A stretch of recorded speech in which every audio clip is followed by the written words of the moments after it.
안녕하세요. 한국 소프트웨어 서비스입니다. 저는 마이크로소프트의 MCT 리온이라고 합니다. 오늘 마이크로소프트 365 코파일럿 실무 활용의 9번째 시리즈 3단계로 끝내는 워드 투 PPT에 대해서 알아보도록 하겠습니다.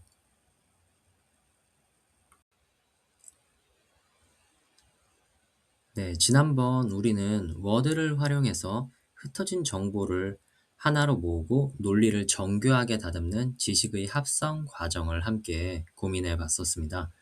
그런데 실무에서 마주하는 진짜 고비는 지금부터입니다. 아무리 완벽한 워드 기획안이 있더라도 그걸 그대로 상사나 고객사에게 보여줄 수는 없으니까요. 자, 여기서 우리는 근본적인 질문을 던져야 하는데요. 왜 굳이 워드 문서를 PPT로 옮겨야 하는가? 단순히 형식을 바꾸는 작업일까요? 아닙니다. 워드는 정보를 축적하는 논리의 도구이지만 PPT는 청중의 마음을 움직이는 경험의 도구이기 때문입니다.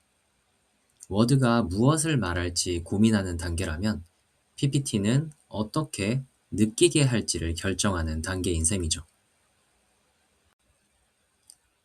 그렇지만 우리의 현실은 기획의 본질인 메시지 전략에 쏟아야 할 에너지의 거의 80%를 폰트 크기를 맞추고 도형을 정렬하고 적절한 이미지를 구글링 하는데 소진하고 있습니다.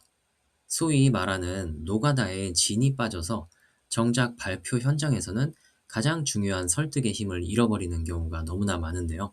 자, 오늘 이 시간 코파일럿이 제안하는 혁신은 바로 이 지점에 있습니다. 디자인에 쏟던 그 무거운 에너지를 다시 기획의 본질로 돌려놓는 것입니다. 자, 요번 슬라이드에서 청중이 어떤 감정을 느껴야 하는가, 자, 그리고 어떤 수치에 시선이 머물러야 하는가? 이러한 고차원적인 고민에 집중할 시간을 코파일럿이 벌어다 줄 것입니다. 자, 이제 디자인의 굴레에서 벗어나시길 바랍니다. 기획의 완성은 예쁜 그림을 그리는 것이 아닌 청중이 여러분의 생각을 보게 만드는 것에서 시작됩니다. 자, 코파일럿과 함께라면 그 여정이 얼마나 가벼워질 수 있는지 알 수 있습니다. 자, 그렇다면 코파일럿은 도대체 어떤 마법을 부려서 우리가 준 워드 파일을 슬라이드로 뚝딱 변신시키는 걸까요? AI가 단순히 글자를 복사해서 붙여넣는 수준이라고 생각하셨다면 오산입니다. 자, 여기에는 세 가지의 아주 정교한 논리적 프로세스가 숨어 있습니다. 자, 첫 번째는 그라운딩인데요. 제가 이전 시리즈에서도 강조했던 개념 중에 하나입니다. 자, 코파일럿은 여러분의 워드 파일을 읽을 때 단어 하나하나를 파편적으로 보는 것이 아닌 문서 전체의 맥락을 파악하게 됩니다. 그래서 이 보고서가 신규 사업 제안서인지 아니면 단순 주간 보고인지 또 아니면 감성적인 브랜드 소개서인지 그 본질을 파악하고 데이터를 연결하게 됩니다. 즉, 문서의 영혼을 먼저 읽는 과정이라고 보시면 됩니다. 자, 두 번째는 계층 분석인데요. 여러분이 워드에서 정성스럽게 설정한 제목 1, 제목 2 이런 스타일 서식들이 여기서 빛을 발합니다. 자, 코파일럿은 이 계층 구조를 기반으로 해서 슬라이드의 장표를 나누게 되는데요.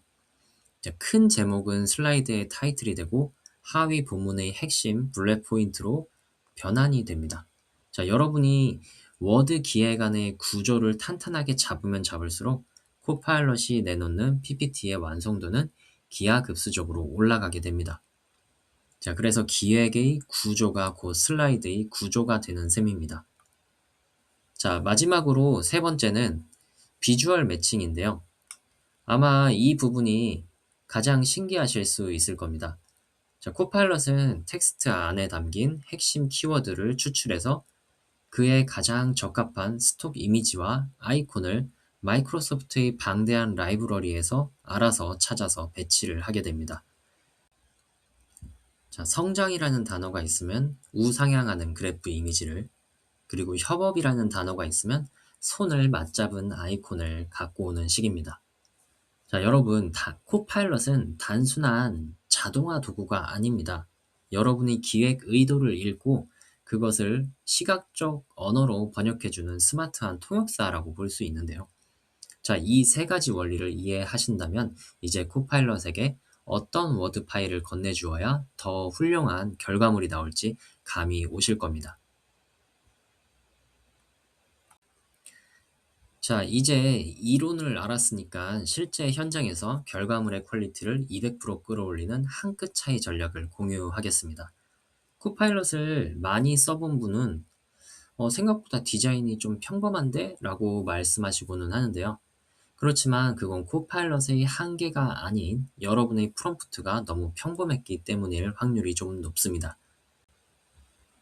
자, 화면 왼쪽을 보시면 왼쪽의 나쁜 예는 단순히 이 내용으로 PPT를 만들어줘 라고 짧게 요청을 하고 있습니다. AI는 시키는 대로만 하기 때문에 아주 기본적이고 텍스트 중심적인 슬라이드를 내놓을 수밖에 없습니다. 반면 오른쪽의 예시를 보면 이미지 위주의 감각적인 스타일로 핵심 수치를 강조해서 만들어줘 이런 식으로 요청을 하고 있고요.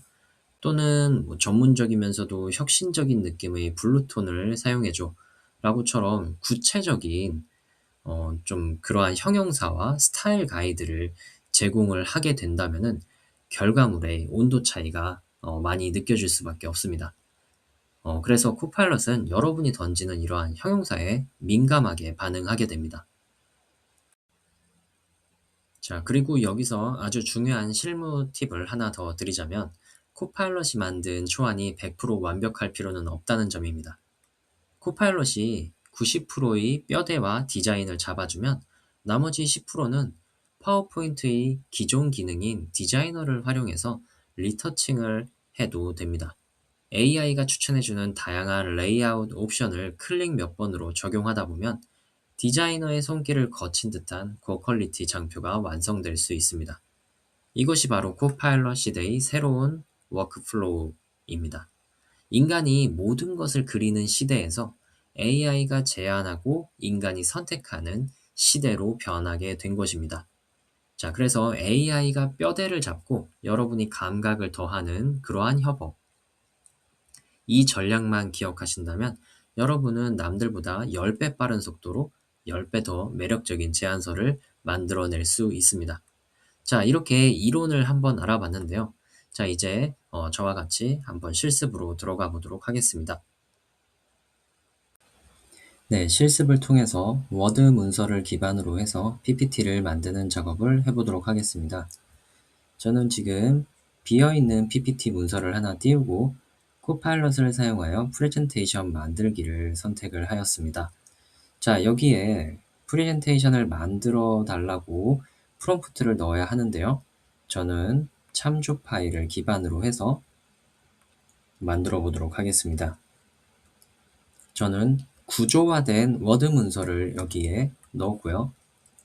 그리고 어떤 부분을 더 작성해 줘야 되는지에 대한 구체적인 가이드를 넣어 보도록 하겠습니다. 자, 우리가 직면한 문제점과 이를 해결하기 위한 전략, 도입 후 변화될 미래라는 서사 구조가 명확하게 보이도록 재구성해 달라고 요청을 해보겠습니다.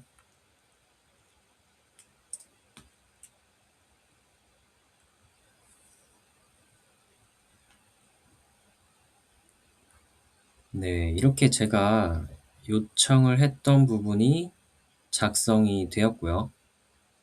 자, 그리고 여기에 중간에 또 새 항목을 추가한다거나 혹은 만들어진 부분에서 주제를 삭제할 수도 있습니다.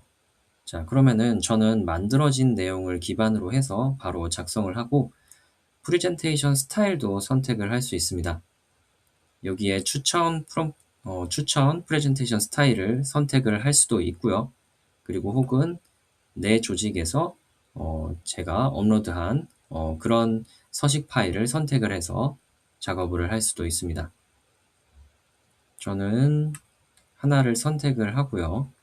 그리고 이미지 기본 설정도 그냥 추천 항목으로 해서 네, 생성을 해보도록 하겠습니다.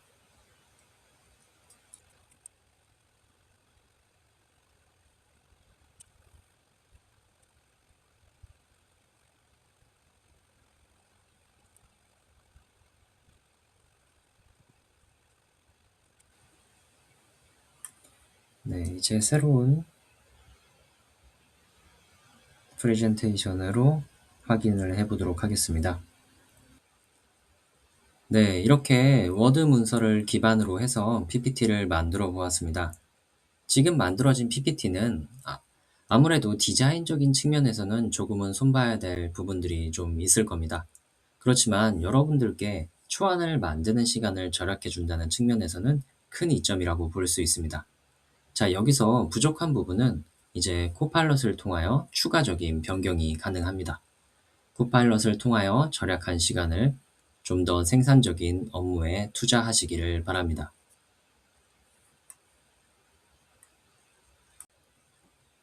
네, 오늘은 3단계로 끝내는 워드 투 PPT에 대해서 알아보았는데요. 더 많은 마이크로소프트 공인교육 과정 문의는 한국 소프트웨어 서비스로 연락 주시기 바랍니다. 감사합니다.